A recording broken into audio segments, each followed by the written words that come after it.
کیا آپ تصور کر سکتے ہیں ایک وہ شخص جس نے خود کو خدا کہا، جس کے قدم دنیا ہلاتے تھے، اور ایک وہ انصاف کا پیکر جس نے دنیا کے سب سے بڑے تکبر کو مٹی میں ملتے دیکھا۔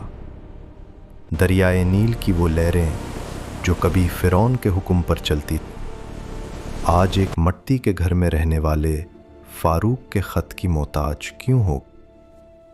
ایک طرف صدیوں پرانا شرک اور انا، اور دوسری طرف توحید کا وہ جلال جس نے مصر کی صدیوں پرانی تاریخ بدل دی۔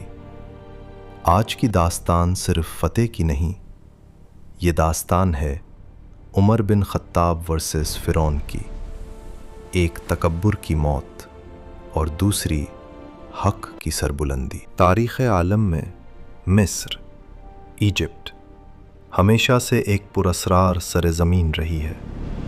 یہ وہ جگہ ہے جہاں صدیوں تک فرعونیت کا راج رہا۔ فرعون جس نے اپنی قوت اور دریائے نیل کی بدولت خدائی کا دعویٰ کیا، لیکن پھر وقت بدلا اور اسلام کا آفتاب طلوع ہوا۔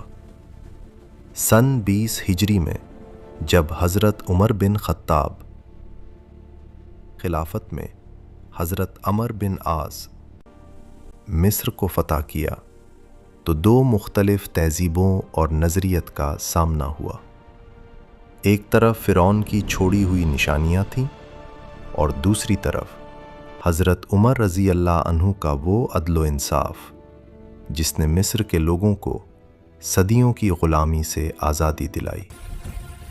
آج ہم دیکھیں گے کہ کیسے حضرت عمر نے فرعون کے اس تکبر کو ہمیشہ کے لیے مٹی میں ملا دیا جو صدیوں سے مصر کی راگوں میں دھورا رہا تھا۔ ہزاروں سال پہلے مصر کی زمین پر ایک ایسا شخص حکومت کرتا تھا جس کا نام رامسس یا منپتا تھا۔ اس کا عقیدہ تھا کہ دریائے نیل اس کی ملکیت ہے۔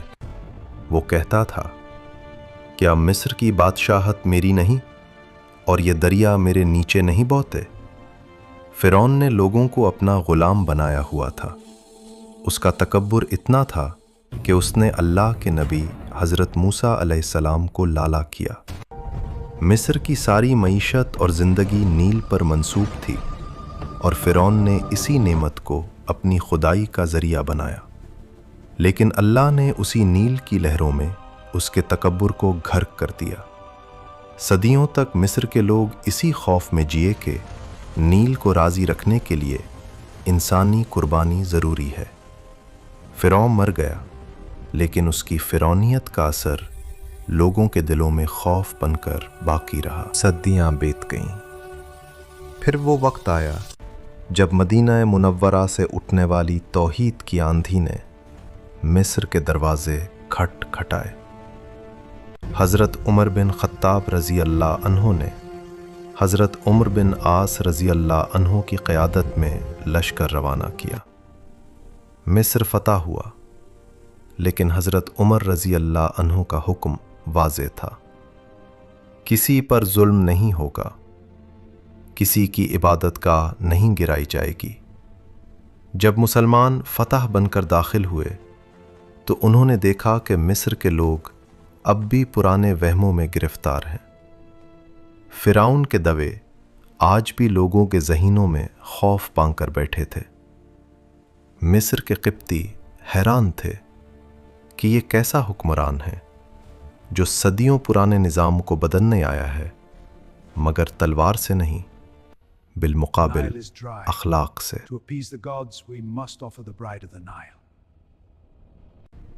فتح کے کچھ عرصے بعد مصر میں ایک عجیب بحران پیدا ہوا۔ دریائے نیل خشک ہونے لگا۔ مصر کے لوگ حضرت عمر بن عاص رضی اللہ عنہ کے پاس آئے اور کہا، اے امیر، ہماری دریا ایک رسم کے بغیر نہیں بہتا۔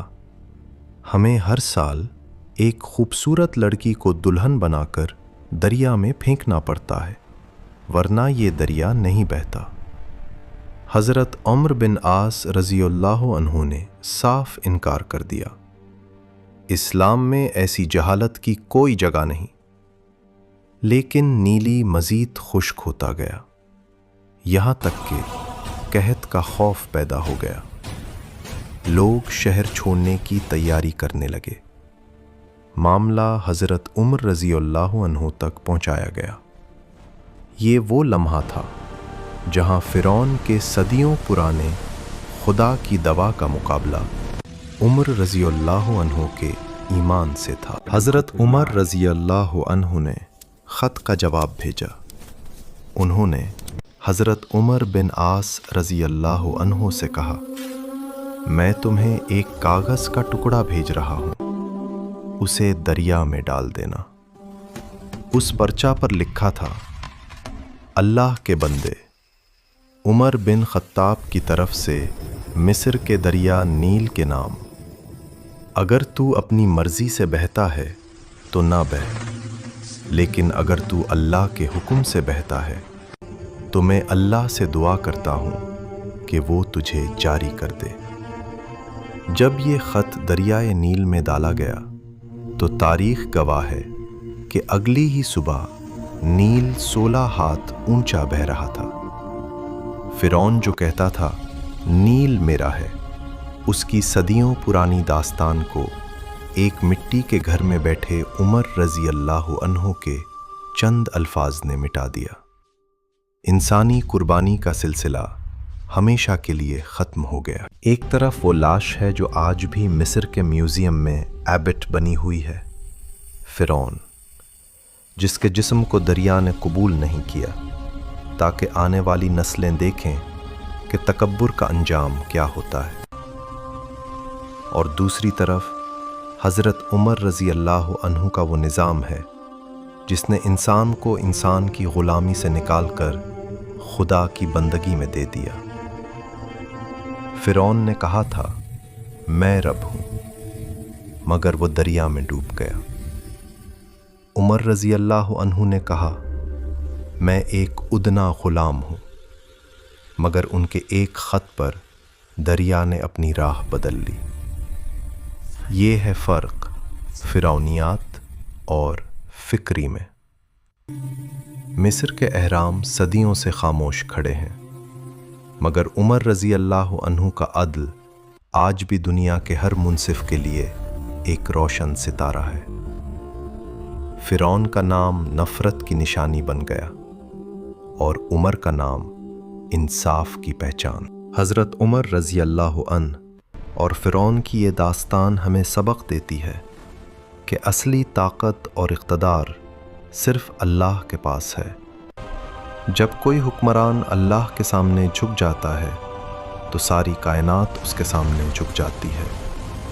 فرعون نے لوگوں کو خوف سے جیتنا چاہا، مگر عمر رضی اللہ عنہ نے لوگوں کو محبت اور عدل سے جتا۔ آج بھی جب دنیا میں ظلم بڑھتا ہے تو ہمیں عمر ثانی کی ضرورت محسوس ہوتی ہے۔ ہمیں چاہیے کہ ہم اپنے دلوں سے تکبر کو نکالیں اور اس توحید کو اپنائیں جس نے مصر کی صدیوں پرانی اندھیروں کو دور کر دیا تھا۔ یاد رکھیں، فرعونیت ہمیشہ مٹی میں ملتی ہے اور حق ہمیشہ زندہ رہتا ہے۔